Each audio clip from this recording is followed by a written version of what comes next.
Well, it's officially fall. It's harvest time. You know, there's a lot of stuff that a farmer has to do between seed time and harvest to make sure that what he's raising is good. Hi, my name is Tobey Pierce, and I'd like to share a devotional thought with you today. It's officially fall, harvest time. There's so many things we could discuss about harvest time. And Jesus said, lift up your eyes and see that the fields are white for harvest, John 4:35. And he said in Matthew 9:38, therefore pray earnestly to the Lord of the harvest to send out laborers into his harvest. And God surprised a man who had a great harvest, and he just built bigger barns to hold it instead of sharing his blessing. Luke 12:20. Time goes by so fast. It wasn't that long ago that it was seed time, wasn't it? Farmers were planting in the spring, and now they're harvesting in the fall. The time goes by so fast. But wouldn't it be great to be a farmer? I mean, sure, you have to work hard at planting and you have to work hard at the harvest, but they get the rest of the year off, right? Well, no, of course, I'm being facetious. Farmers work hard all year long, don't they? Even in the wintertime. But let's look at what happens between seed time and harvest. And let's draw some parallels along the way regarding Christians. Well, here's some of what the farmers do between seed time and harvest. Irrigation, watering. Managing the water supply is crucial for a farmer, especially in areas where there's not sufficient rain, like around here. Farmers irrigate their fields and they do that to provide a consistent moisture that's needed for growth. In 1 Corinthians 3 and verse 6, Paul said, I have planted, and Apollos watered, but God gave the increase. And then there's the weed and the pest control. In Matthew 13, beginning verse 7, Jesus tells the parable of the soils. It actually begins before that, but in verse 7, he says, other seeds fell among thorns, and the thorns grew up and choked them. We have to pay attention to the weeds in our life, don't we? Let's say they grow up and choke us out.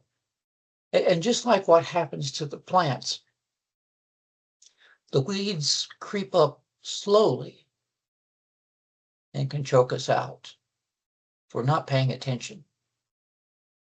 If you're not paying attention, bad things can happen to your soul and to your commitment.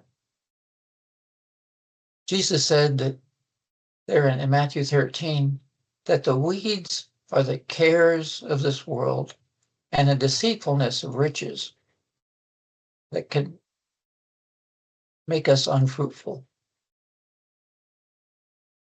Farmers also provide essential nutrients that are needed for plants to grow, and for the soil to be good soil.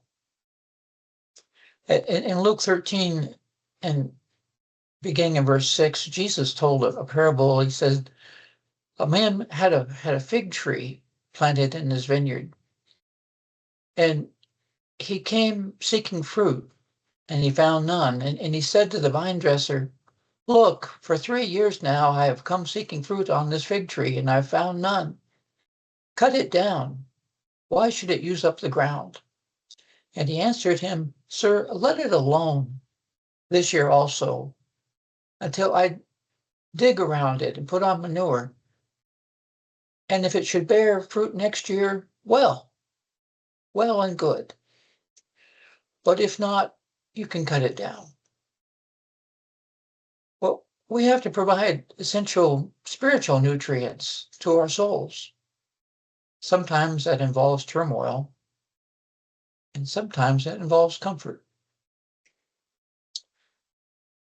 God has a reason for you being here, or you wouldn't be. I recently got to hear a sermon by my son-in-law where he was talking about how you matter and how we can prove that biblically. Well, my paraphrased and very condensed, very condensed version of that is that God made everything good. And Jesus made it possible for us to be good again through his sinlessness and his sinless sacrifice. But if you take us out of the story, there is no story. You were so important to the story that Jesus suffered and died, gave his life for you, for your eternity, to make you an eternal part of the story of God. Another thing that farmers do is they thin and they prune. In some cases, like with fruit trees and some vegetables and other plants, uh, it can help the remaining plants and the remaining parts of the plants to grow better and produce more and better yield, better fruit. If you do some thinning and pruning. Romans 11 talks about how God cut off some branches, referring to some of the Jews, and he grafted in the Gentiles, referring to us Gentiles. Farmers have to monitor the health and the growth of the plants. They have to regularly check on, are there any issues with the growth? And that helps the farmers to make timely decisions on any interventions that are needed. Well, we need to be making self-assessments, and we need to do what we can to help others grow. And then for the farmer, there's equipment maintenance, isn't there?